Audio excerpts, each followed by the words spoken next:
Muito bem. Nós estamos estudando sobre o Salmo 15, cujo título, na maioria das Bíblias, é o Cidadão do Céu. Neste salmo, o rei Davi, ele coloca aqui condições para sobre quem deve estar servindo, quem deve estar adorando, quem deve se apresentar a Deus. Era parte da cultura judaica. Todas as vezes que alguém se apresentava a Deus no tabernáculo e posteriormente no templo, se ele tinha algum problema de pecado, de alguma dificuldade, ele apresentava a sua oferta para que pudesse estar limpo.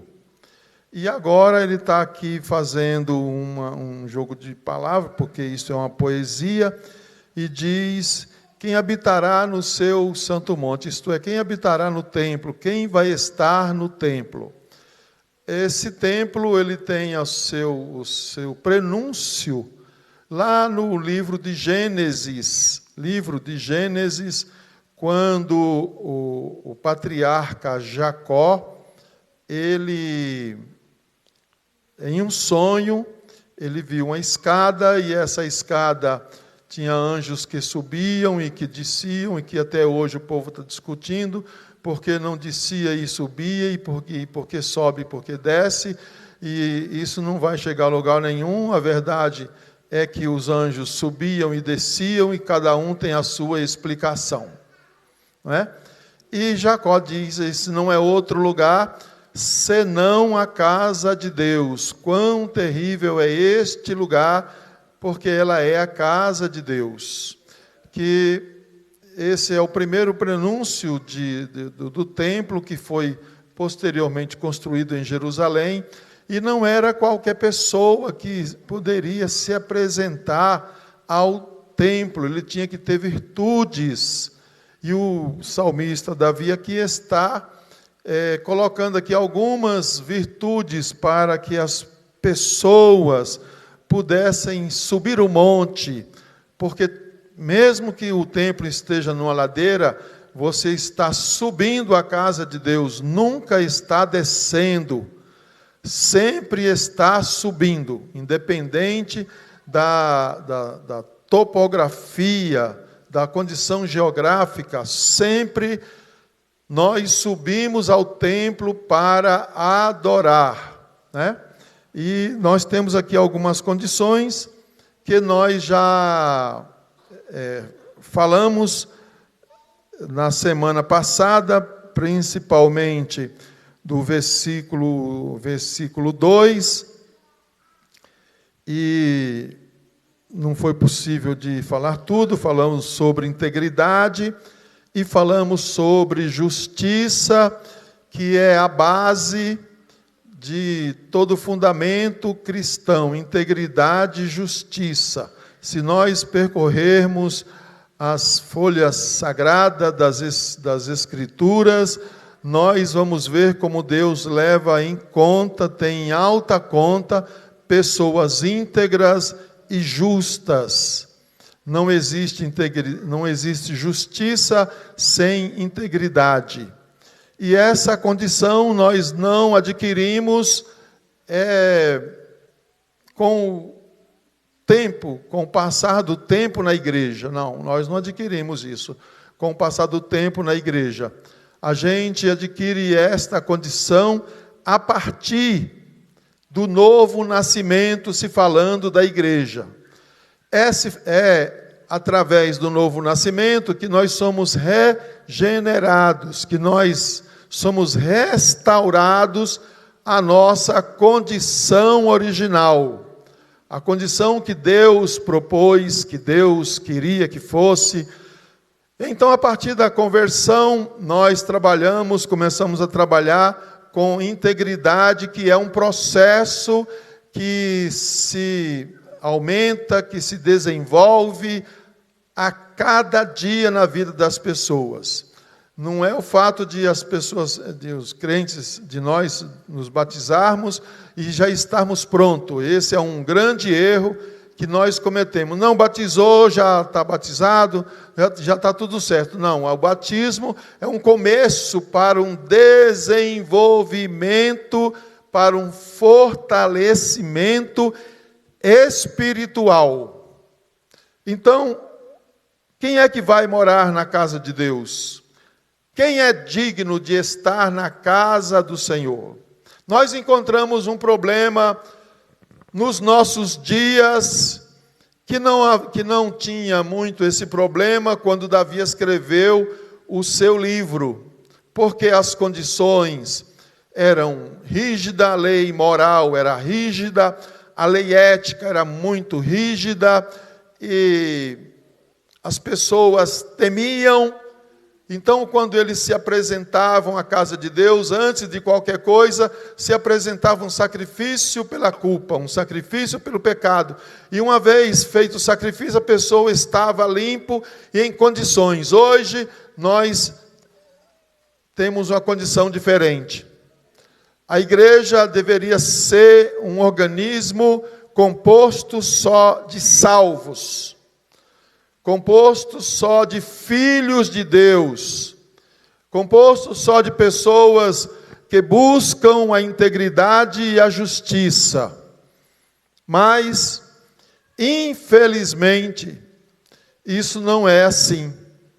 Nem todas as pessoas, e eu quero acreditar que elas não estão aqui hoje, nem todas as pessoas são justas. Nem todas as pessoas são íntegras. Vou mais longe, nem todas as pessoas são convertidas. E isso está na Bíblia, está na palavra de Deus.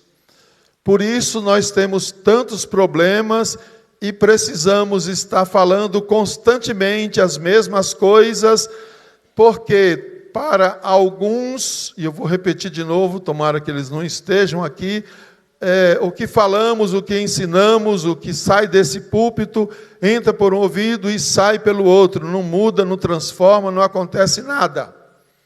Há pessoas que não têm um nível social para frequentar uma balada. Há pessoas que não têm um nível social para frequentar um barzinho. Porque tem exigências. Tem apresentação, a pessoa tem que se exteriorizar, ele tem que mostrar para os outros que eles são. Então, alguma dessas pessoas que vêm à igreja e que não tem compromisso com a igreja, ele vem mais fácil aqui, está muito mais fácil aqui, de pertencer à igreja. Não tem praticamente exigência nenhuma. E aí nós temos muitas dificuldades. Isso vai do púlpito até a nave da igreja. Ninguém está isento disso. Graças a Deus que você não sabe quem é o salvo, o convertido. Graças a Deus que você não sabe quem não é. Para nós, todo mundo é salvo, todo mundo é convertido. Para o pastor, todos são ovelhas. Apesar que de vez em quando ele desconfia de uns bodes, mas só desconfia. Mas ele trata como ovelha. Não tem jeito. Então, há necessidade da gente estar falando sobre estas virtudes, ou melhor, sobre estes vícios que acompanham as pessoas, os crentes, os salvos, que frequentam a igreja, que servem a Deus e que precisam estar diariamente vigilantes para que se mantenham cidadãos dos céus. O salmista diz: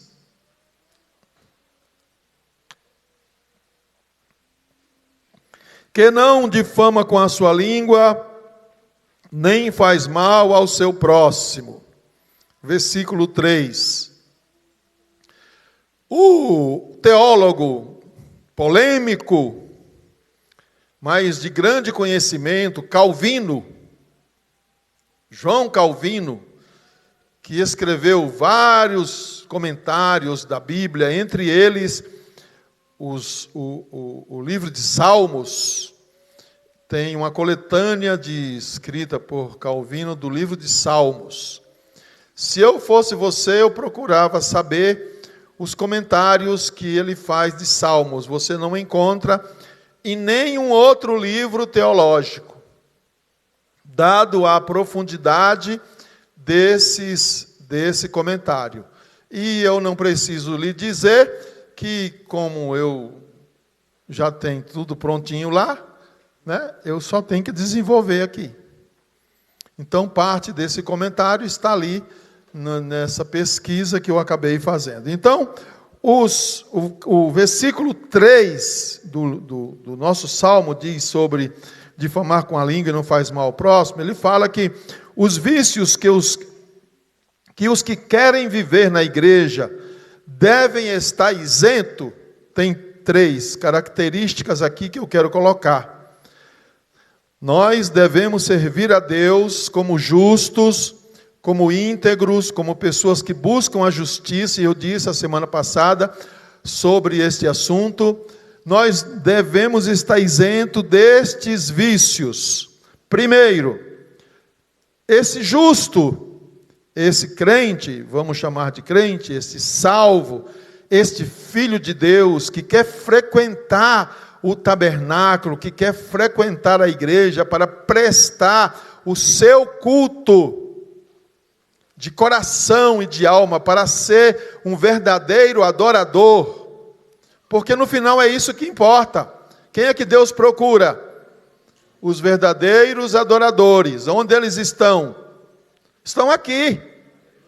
Os verdadeiros adoradores estão aqui, porque todos nós viemos aqui com essa finalidade de adorar, de servir, de ser ministrados pela palavra de Deus.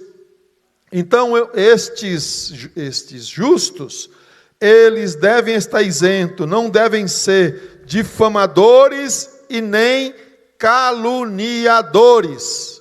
O que é que isto significa? Se nós fôssemos numa guerra, como Gideão foi orientado por Deus, conclama o povo para a guerra. Deus assim, é muita gente. Essa igreja tem muita gente para entrar no céu. Eu quero menos gente. Você diz para eles, aqueles que forem medrosos, aqueles que forem tímidos, aí vai colocando as condições. Vocês podem voltar, não serve. Pode ficar em casa, porque vocês vão atrapalhar os outros. Aí dali já foi uma leva. Se a gente fosse colocar essas condições, que só deve continuar esta luta espiritual aqueles que não são difamadores. Pastor, mas tem crente difamador? Sei, tem. Tem crente difamador? Tem, irmão. Tem, eu acho que tem, irmão. Não precisa ficar com medo de responder. Tem, está cheio. Mas quem sabe? Se porventura tiver alguém que eu não acredito aqui, hoje é o dia de se converter. Hoje é o dia de buscar uma aliança com Deus. A partir de hoje, a minha língua não vai ser mais um túmulo. Porque a gente mesmo diz, minha língua é um túmulo. Você não está profetizando coisa boa para você. A sua língua não é um túmulo, a sua língua é uma bênção. Diga, minha língua é uma bênção. Agora fale para você acreditar. A minha língua é uma bênção. Não deve ser difamadores, nem caluniadores. Por que isso tem diferença? Por que quem habita na casa de Deus, quem frequenta a casa de Deus, e só frequenta e habita na casa de Deus para adorar a Deus, para servir a Deus. E muitas vezes você serve a Deus servindo ao próximo. E o próximo aqui fala de gênero, da sociedade humana, pessoas iguais a você. Não está dizendo pessoas que só têm virtudes. Próximo, ele pode ter virtudes e pode ter defeitos. E geralmente a gente coloca condições para se relacionar com alguém.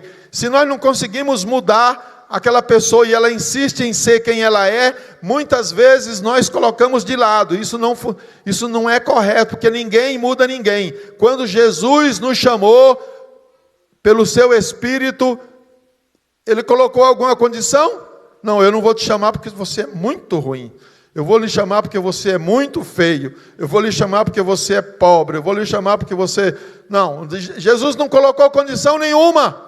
Nos aceitou do jeito que a gente é. E à medida que a gente vai se entregando, vai melhorando, vai se entregando, vai melhorando, e não tem aquele negócio, quando você não tiver mais nenhum pecado, Jesus leva. Porque isso não vai acontecer. Só vamos ser perfeitos quando nós formos transformados. Aí sim. Quando nós formos transformados, não vai ter mais nenhuma dificuldade. Mas enquanto nós estiver aqui, nós temos ira, nós temos raiva, nós amamos, nós odiamos, nós xingamos, nós temos sentimento ruim, nós fazemos coisa que a gente não quer. E não adianta dizer que não é verdade, porque se até o apóstolo São Paulo diz, o que eu quero fazer eu não faço, eu fico imaginando o que o apóstolo queria fazer, o que o apóstolo queria dizer com o que eu quero fazer, isso não faço. Se ele trabalhou mais do que todo mundo, se ele evangelizou mais do que todo mundo, se ele deu a sua vida mais do que todo mundo, se ele... vai lá em Coríntios, 2 Coríntios 11, você vai ver o que ele fez, e no final ele diz que o bem que eu quero fazer, isso eu não faço. O que quer dizer isso? Mas o mal que eu não quero fazer, esse eu faço. Porque está falando da nossa natureza adâmica. Está falando da natureza que nós herdamos quando nascemos. Esse menino aqui, é só um exemplo, não significa que é isso que eu vou dizer, tá, irmão? Viu, Abel? Fica bravo comigo, não? Eu vou falar com ele porque é o primeiro que está na frente aqui, de colinha assim. Tadinho, inocente. É inocente, né? Inocente? Nossa. Dormindo, né? Dormindo do jeito que ele está aí. Mas o que ele quiser, quando ele quer uma coisa, se ele não conseguir da primeira vez, ele vai te chantagear. Se ele não conseguir chantageando, ele vai bater o pé. Se ele não bater o pé, ele chora, porque ele tem uma voz estridente, irrita, dá vontade de dar uns tapas, de jogar na parede, até ele conseguir. Tem esse daqui e tem o outro ali atrás, ó. Tem um outro ali atrás, tem uma outra ali atrás. Os pequenininhos são tudo assim, tudo desse jeito. Por quê? Por que isso acontece? Porque nós temos uma natureza adâmica. Bom seria que a gente viesse à casa de Deus, livre de vício, que ninguém chegasse aqui dizendo, não, agora a partir de hoje eu não vou difamar mais ninguém. E agora está fácil difamar e para caluniar, para jogar o nome de outra pessoa na lata do lixo. Está muito fácil de fazer isso. E às vezes as pessoas, desculpa, não foi. Não funciona assim não. Se joga o nome da pessoa na lata do lixo, se difama uma pessoa, distribui uma fama má, difamar distribuir uma fama má que uma pessoa não tem, só para prejudicar. Como é que isso pode acontecer dentro no meio do povo de Deus, que são pessoas inicialmente convertidas? Como é que isso pode acontecer? Com o advento da internet, e ficou fácil, né? Porque você difama e apaga, só que enquanto você difama e antes de você apagar, o outro curtiu. O outro, em vez de parar para o negócio ali na fonte, matar o bichinho, a víbora no ninho, ele curte. Se ele só curtisse, não estava muito bom, mas tudo bem. Ele compartilha. Aí o outro curte e compartilha. O outro curte e compartilha. O outro curte e compartilha. Por que não curte e compartilha coisas boas? Virtudes boas. Por que difamar aqueles que sentam junto conosco, que adoram a Deus junto conosco, que tem como livro, regra de fé, a mesma palavra, que professa o mesmo sangue, que professa o mesmo céu, o mesmo Salvador? É uma incoerência. Mas o porquê que acontece isso? Porque nós temos duas naturezas. Quando a gente converte, uma não morre. Ela continua, vivinha. Tem dia que eu falo assim, ei, hoje não vai não, vai lá, hoje não. Hoje é fulano que vai pegar, e hoje esse negócio desse salmo aí, ele vai falar negócio de dinheiro, não vai não. Não vai. Aí a alma diz assim, você está certo, acho que eu não vou mesmo, não. Eu vou no outro. Temos uma natureza ruim. Nós temos uma natureza ruim. Eu e você temos uma natureza ruim. Eu estou falando eu e você. Deixa eu dar uma pisadinha no seu pé, sem querer, querendo, para ver. Deixa eu falar uma coisa para você. Deixa eu passar por você e não cumprimentar. Deixa você se irritar. Porque isso é nosso. E nós temos que policiar, que vigiar, que disciplinar isso cada dia. E nós, latino-americanos, de temperamentos quentes, nós não somos dados à disciplina. O que vem à mente, o que vem à boca, a gente fala. E a língua não tem osso. Uma vez que saiu, acabou.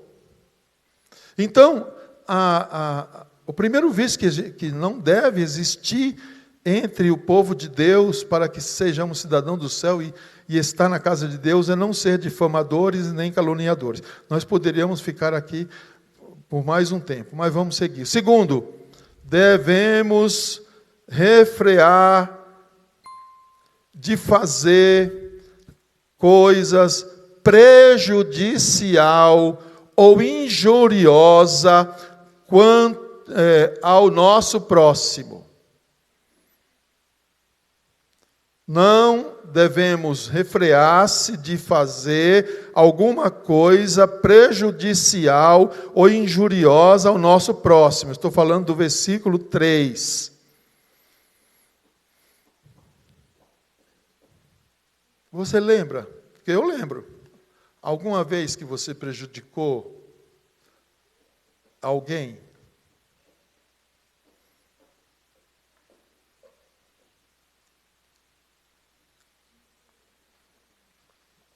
Eu vou entender esse silêncio como sim.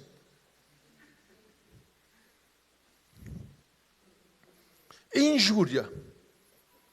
O que é injúria? Injúria, eu dizer assim, ele falou isso, ou ele fez isso, quando na verdade ele não fez. Isso no Código Penal é um crime. Você acusar alguém de algo que ele fez, quando ele não fez, só para prejudicar, isso se chama de injúria. Isso dá processo. E hoje é uma moda, todo mundo quer processar. Esse negócio está o processar dá um verbo que é conjugado na boca do crente. Eu sou crente, mas não sou besta.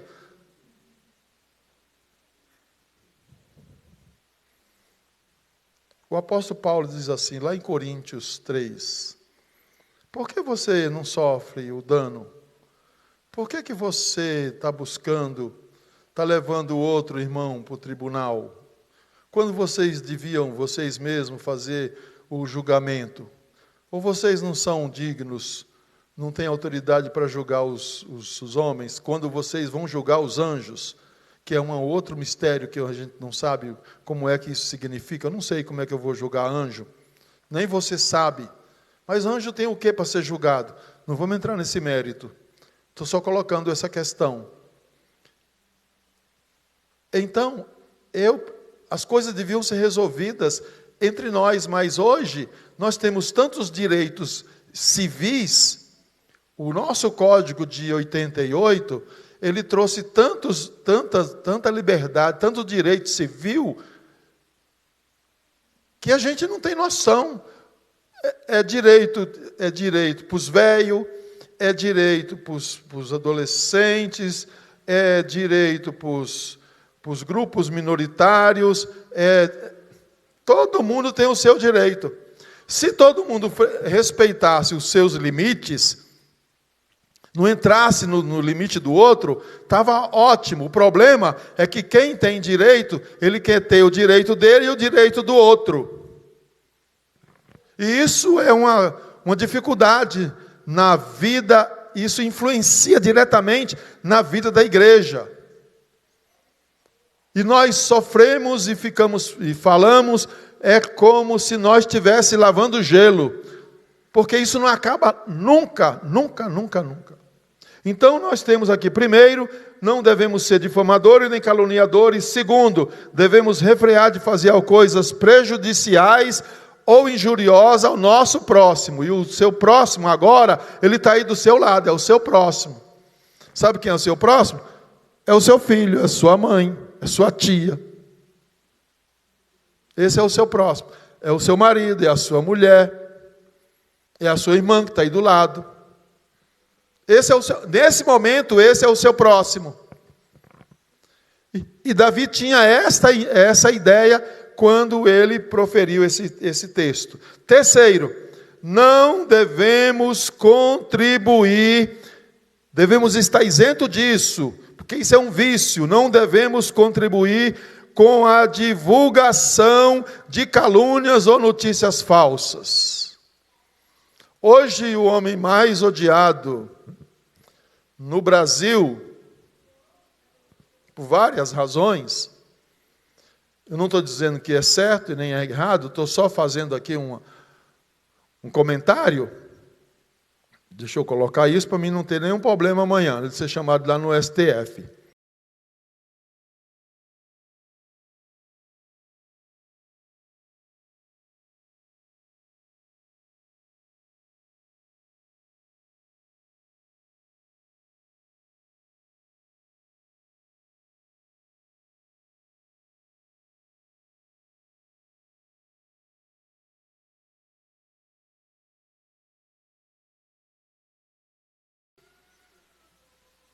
E nós não controlamos a nossa língua. A gente recebe uma notícia e já quer passar para frente. Seja ela boa, ou se for má, é pior ainda. Ela corre mais rápido.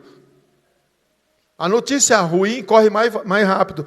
E um dos vícios que nós não devemos nos policiar e não cometer é não contribuir para a divulgação de calúnias ou notícia falsa. Olha, é o seguinte, ô Timóteo, eu ouvi, não foi eu que estou falando, eu ouvi fulano de tal dizer sobre isso, isso e isso. Eu estou divulgando pelo prazer de divulgar. Aí ele vai ter o seu grupo de amigos e vai dizer, olha, não vai contar para ninguém. Mas eu ouvi isso e aquilo. Notícia falsa. Uma notícia falsa ou uma calúnia a respeito de alguém. Se for alguém que está em evidência, é mais gostoso ainda. A gente sente um certo prazer. Se for alguém que a gente quer ver lá embaixo, nossa, os olhos até brilham para falar. Porque a gente quer ver aquele outro no buraco. quando na verdade isso não devia ser assim. Então, para frequentar a casa de Deus, para estar na casa de Deus, para adorar a Deus, nós temos que estar livre disso. Nós somos pessoas da verdade. O que é que o nosso mestre nos ensinou em concordância com isso que eu estou dizendo? Seja o vosso falar sim, sim e não, não. O que passa disso é o quê? O que passa disso é do diabo. E a gente observa isso? A gente tem isso em mente? O que eu vou ganhar divulgando uma notícia falsa, uma calúnia acerca de alguém? O que é que nós vamos ganhar? Não é desculpa, porque Deus vai julgar cada um. Mas quantas pessoas estão aí fora por causa destas situações? E nós ficamos falando aqui de culto de missões, ficamos falando de evangelismo, ficamos falando disso. Quando tem uma multidão de pessoas feridas, machucadas, que foram difamadas, que nós ajudamos a contribuir com a divulgação de calúnia e de notícias falsas acerca dessas pessoas, acerca de igrejas. Eu não estou dizendo que o meu conceito sobre igreja mudou, não.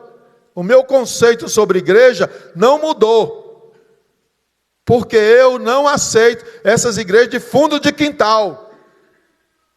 Eu, pastor Fábio, não aceito essas igrejas que não têm procedência. Não, eu não concordo. Vai, abre. Vamos ver. A água vai sair da rocha, o povo vai beber. Quando chegar lá no final, Deus vai dizer assim: ei, vem cá. Se Moisés foi rebelde, imagina nós. O problema não é o começo, o problema é o final. O problema não é o começo, o problema é o final. O problema não é começar 200 por hora. O problema é saber como termina, porque tem que chegar no porto seguro, tem que chegar no destino, tem que encerrar a missão, tem que encerrar a carreira. E para encerrar a carreira tem que fazer aqui no apóstolo Paulo: combati o bom combate, encerrei a carreira, guardei a fé. Isso não é uma coisa fácil de se fazer. Então essas três coisas relacionadas ao versículo 3, que nós devemos evitar, que nós não podemos nos envolver, a fim de evitar esses vícios. Isso aqui não foi o Calvino que escreveu, não. Viu? Esses três aqui foi o que eu peguei do Calvino. Esse que eu vou dizer agora foi eu que escrevi. Não é o Calvino, não. Não é nenhum pecado você dar um estudo na igreja e pegar comentário de outros que já estão prontos. Até porque você não vai inventar nada novo. Teologia, desde que ela foi criada, não existe nada novo. Os conceitos são os mesmos. Então, a fim de evitar esses vícios, os justos devem ter uma vida diária disciplinada, em constante vigilância de si mesmo. E geralmente exercemos vigilância sobre o nosso próximo e nos esquecemos de nós mesmos. Se cada um de nós cuidasse da nossa vida, ia ser uma beleza. O problema é que nós, em vez de vigiar nós mesmos, nós queremos vigiar o outro. Vigia você mesmo. Toma conta de ti mesmo, não é o que diz a palavra? Toma conta de ti mesmo. Por que você fica tomando conta de outro? O que Jesus disse? Por que você está olhando no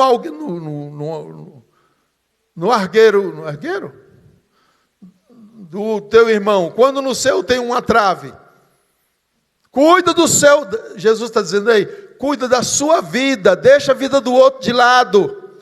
Se cada um cuidar da sua vida, nós vamos viver feliz, nós vamos viver alegre, Deus vai abençoar, porque cada um está cuidando da sua vida, mas a gente fica de antena ligada no outro, não fica ligado em nós. Nós ficamos sempre de antena ligada no outro, sempre vigilante no outro, quando nós devíamos vigiar a nós mesmos. A vigilância é sobre nós mesmos, a disciplina é sobre nós mesmos. Mas isso é um hábito que tem que ser cultivado a cada dia, cada dia, cada dia, cada dia. Ainda no versículo 3, o versículo 3 diz assim: nem lança injúria contra o seu vizinho. Em algumas versões, na versão da Septuaginta, a versão latina, fala do seu próximo, outras versões fala de vizinho e assim sucessivamente. O que significa isso? O significado da palavra vizinho, ou companheiro, ou próximo, não se limita aos relacionamentos familiares, que era o que o salmista tinha em mente. Próximo ao companheiro são todos os homens a quem estamos ligados por laços de humanidade e de natureza comum. Nós não temos uma natureza diferente uma da outra. Nós temos uma natureza humana, denominada humana. A não ser que alguém tenha alguma outra aqui, que nós vamos expulsar já. É todas as pessoas a quem estamos ligados pela nossa natureza humana. Não lança injúria contra as pessoas. É isso que o texto está nos explicando, nos dizendo. Versículo 4. Eita, Ló. A quem a seus olhos o tem por desprezível o réprobo. Eu, no início da fé, eu li esse salmo, eu queria, mas que palavra é essa? Será que o pessoal que traduziu a Bíblia não tinha uma palavra mais clara para a gente entender? Réprobo. Só que réprobo significa falso. Réprobo significa vil. Réprobo significa abominável. Réprobo significa gente de má índole. Essas são as características do réprobo. E o texto diz: o que a seus olhos tem por desprezível o réprobo. Nós somos justos. Entendemos que não devemos aceitar nenhuma notícia injuriosa contra o nosso próximo, mas eliminá-la na fonte de onde ela sai. Assim estamos evitando os danos daquela injúria que se propague, causando inúmeros prejuízos. Agora o versículo que eu li. Não devemos aceitar as ações, as atitudes daqueles que são réprobos, ou melhor, daqueles que são falsos, daqueles que são vil, daqueles que são abomináveis. Não devemos aceitar, nós não devemos aceitar sob nenhum pretexto. Sob nenhum pretexto. Ao contrário, devemos tê-lo por desprezível. O que significa isso?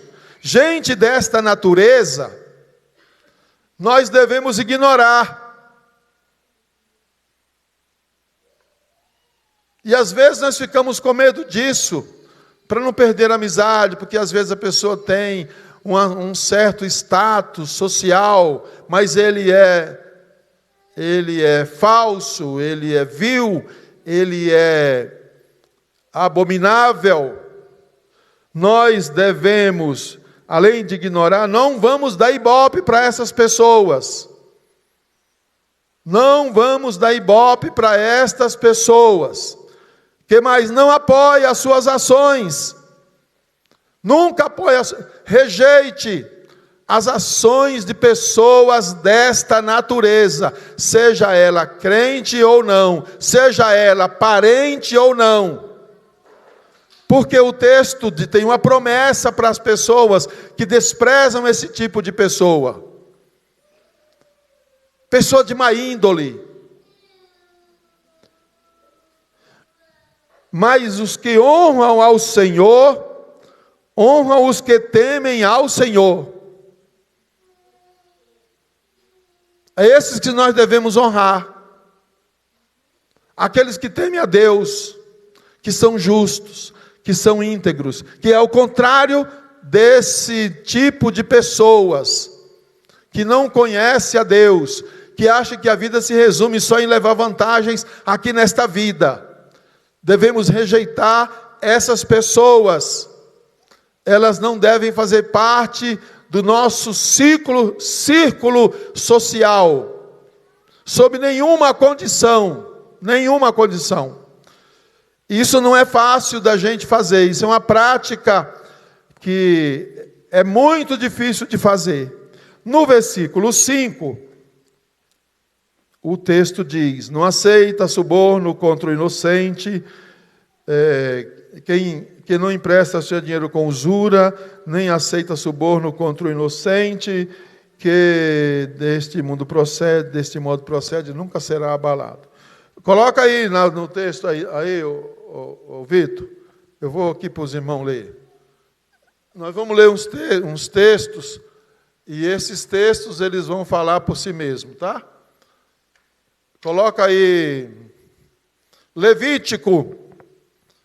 Livro de Levítico, capítulo 25, 35 e 36. O que está escrito aí? Aí.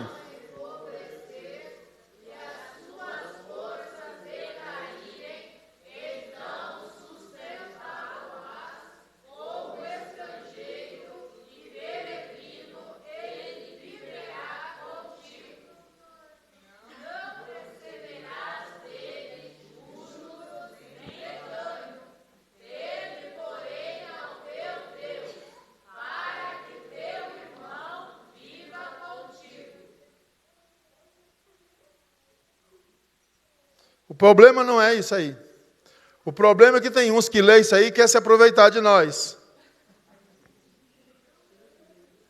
Propositadamente. Ele não quer sair da condição de pobreza. Esse é o maior problema. Mas Deus sempre foi contra a expoliação. Deus sempre foi contra a exploração. Se tem uma coisa que o homem tem valorizado é a questão do dinheiro. E Deus traçou um plano econômico para os seus filhos, para o seu povo. Deus traçou um plano econômico. Quanto mais você é generoso, mais você é abençoado. Eu tenho experiência disso. E eu tenho certeza que você também tem. Por que eu vou, nos dias de hoje, a agiotagem é pecado? É? Se é muito fraco. Não receberás dele juro, nem ganho. Teme a Deus. Teme a Deus. Deus nunca aceitou esse processo. Mas a gente insiste em dizer, não, o que eu tenho foi ganho com o meu suor e eu não vou compartilhar com ninguém. Você, vagabundo, vai trabalhar. A gente já rasga o verbo, vai trabalhar, vagabundo. Mas em algum momento da vida, o irmão vai precisar, alguém que está conosco vai precisar. E por que eu vou emprestar dinheiro para ele? Eu não estou dizendo para os irmãos sair dando dinheiro para ninguém, não. Não é isso que eu estou dizendo, não. Eu estou falando de mim.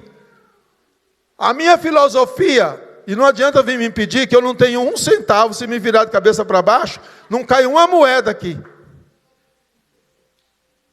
Não adianta você ficar olhando para mim com essa cara aí.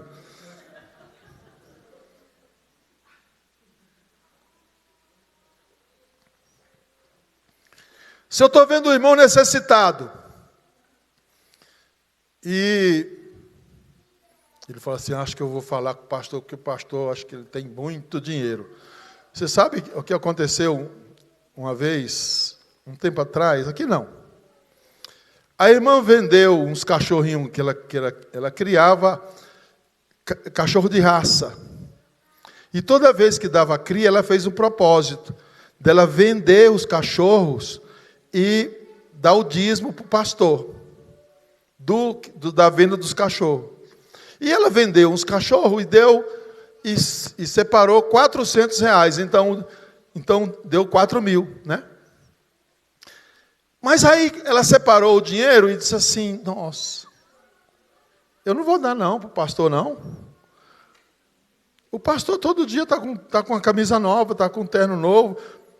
O pastor tem dinheiro. Eu não vou dar esse dinheiro para ele não. Ela já tinha feito o propósito. Ela já tinha feito o propósito de dar o dinheiro para o pastor. Aí, tranquilo. Pegou o dinheiro e gastou. Passou uns 15 dias, ela começou a gastar dinheiro com os cachorrinhos que ela não tinha vendido. E foi gastando dinheiro, e gastando dinheiro, e gastando dinheiro, e gastando dinheiro. Ela gastou de remédio, de veterinário, porque não é fácil de tratar esses bichinhos de raça. E os veterinários, sabendo que é de raça, eles enfiam a faca. É mais caro do que uma consulta humana. E ela foi gastando dinheiro e disse assim, Jesus, eu acho que estou errada. Eu estou tendo esse prejuízo todo porque eu não dei o dinheiro do pastor. Eu vou falar com ele. Aí foi lá um dia, toda chorosa, falou, pastor, eu queria confessar um pecado. Não, irmã, a senhora confessa para Jesus, não precisa confessar para mim. Não, pastor, eu não estou conseguindo dormir. Aconteceu isso. E eu separei um dinheiro que eu fiz um propósito de dar para o senhor, da venda dos cachorros, e agora eu disse que o senhor não precisava, por causa disso, negócio de aparência, né? E eu estou gastando dinheiro demais, e eu estou sentindo que é porque eu não dei o dinheiro para o senhor. O que eu faço? Assim, você faz, você arruma o dinheiro e dá para mim, que eu vou te abençoar. É isso que você faz. Mas não tem outro jeito não. Você já gostou tanto com os seus cachorrinhos? Você quer que eu ore para eles morrer? Que agora só falta isso. Para a senhora aprender. Nunca mais fazer essas coisas. Então o que eu estou dizendo para você, irmão, se alguém está precisando, por que eu vou emprestar? Ore para que Deus lhe dê um coração generoso e diga, irmão, está aqui, você está precisando de um alimento, eu vou te dar o alimento. Você está precisando de pagar uma conta de luz, mas não costuma não, está aqui.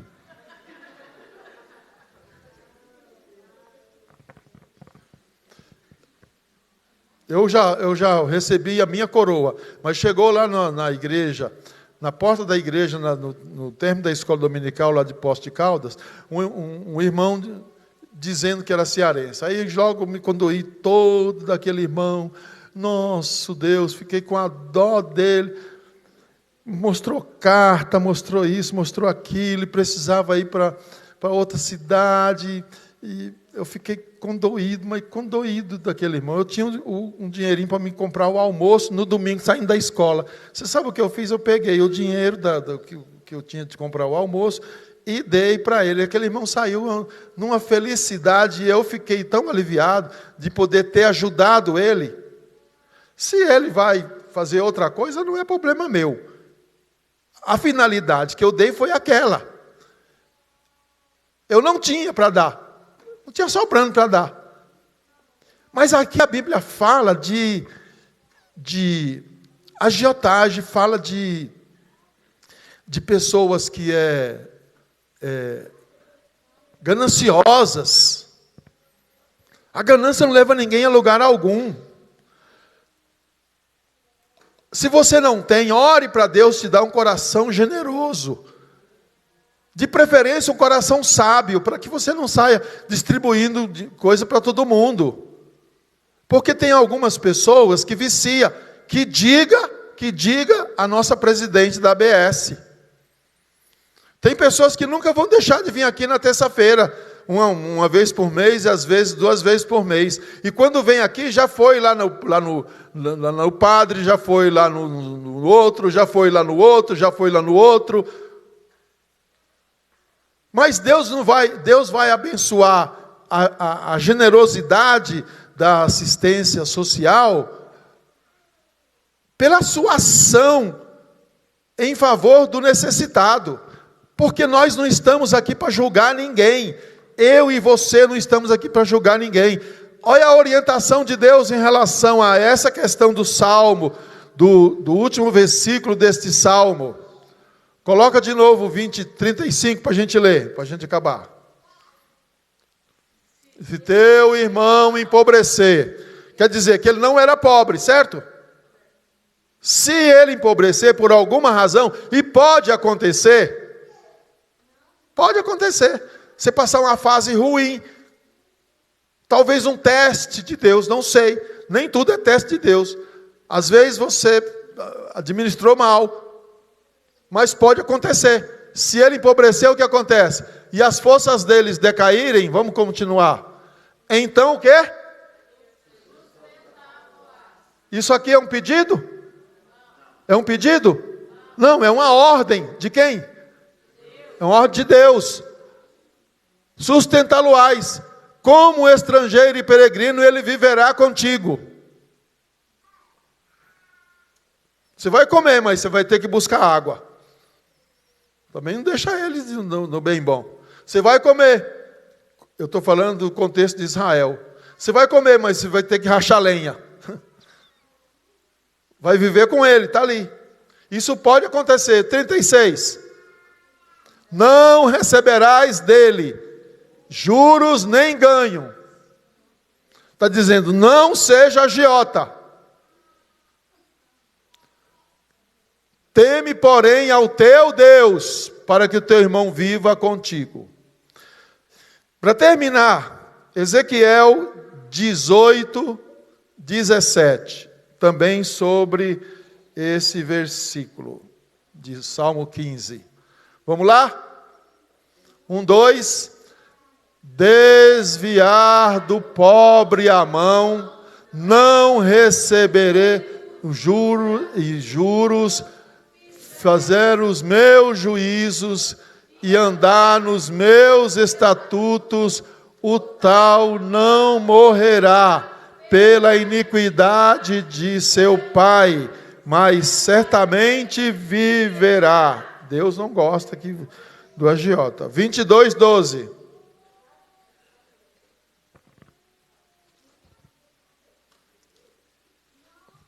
Vamos lá. 1, 2. No meio de ti aceitam subornos para derramar sangue. Usura e lucros tomaste, extorquindo, exploraste o teu próximo com extorsão, mas de mim te esqueceste, diz o Senhor Deus. Deus é o Deus do pobre e do necessitado. Deus é o Deus da viúva, e como diz a pastora Angelita, do viúvo também. Viu? Não se esqueça disso. Isso aqui são características de cidadão do céu. O homem não vale pelo que tem, vale pelo que ele é. É assim que Deus vê as pessoas. Você pode receber essa palavra, irmão? Deus abençoe abundantemente a sua vida.